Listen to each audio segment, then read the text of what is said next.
Yo, what up? My name is Trey Little, rapper, vlogger, husband, father, entrepreneur, YouTuber, all that stuff, influencer. And I want to talk about mind state being the thing that separates people from doing amazing things in life. And I'm going to explain some more of that in the video after the intro. Let's get it. I don't never quit. I don't never quit. No. I don't never quit. I don't never quit. My cup it overflowing, about to take a sip. About to hit the beat and then let it rip. I don't never quit. So the reason that I'm choosing to talk about mindset is because that's what really got me in the position that I'm in, and I'm gonna explain a little bit more about that. So I was born into a teenage home. My mom was 15 when she gave birth to me. For those who don't know, my dad was killed when I was 4. So growing up in a city after being born into such unfortunate circumstances, I had to roam the streets of Detroit during the time where crime was really, really high, and when Detroit was really rough. It's not as bad as it used to be. And then I had to like go places, and everywhere I went, there was no good examples. There was no college. There was no good school. School was like prison, Detroit public schools.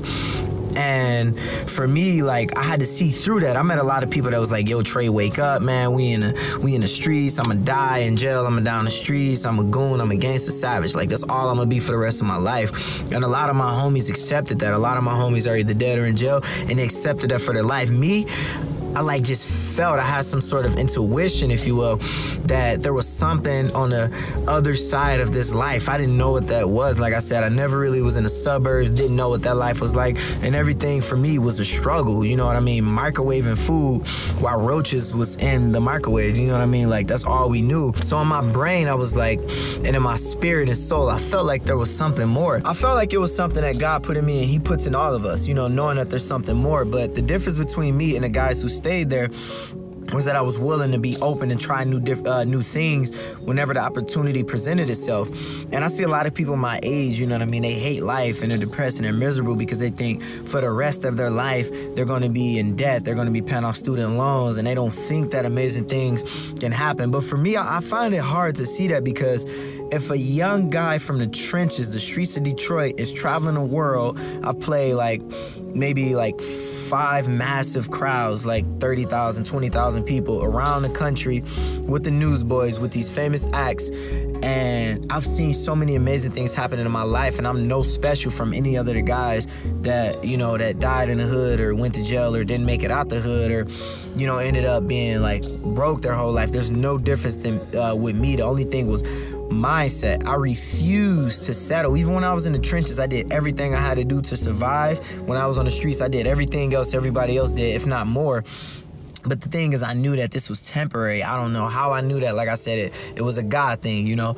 And I feel like all of us have a chance to do something great, and we just have to believe that we can do it first. Because I've had people kind of tell me along the journey, yo, man, you got to wake up. That's not possible. You don't have a label. You don't have a label. People would tell me that, like, I don't have funding, so it's not possible. I've had people tell me that I wouldn't make it without them. If I left this specific group, I wasn't going to be successful because they had money, they had resources, and I was just a young, broke teenager from Detroit.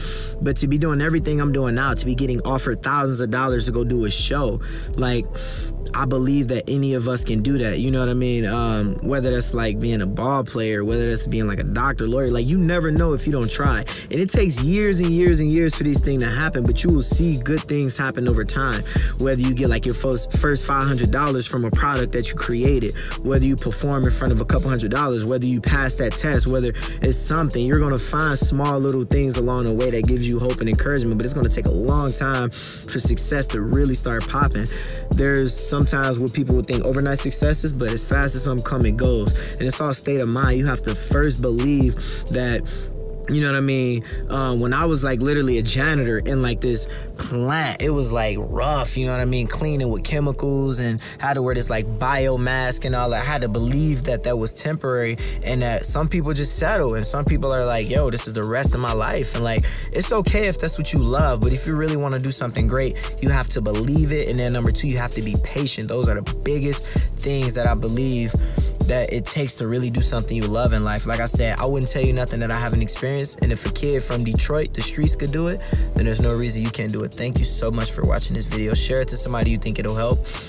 man. Subscribe to my YouTube channel for more. Leave a comment, ask me some questions, and let's dialogue in the comments. Thank you. Love you, Cloud Gang. Let's get it.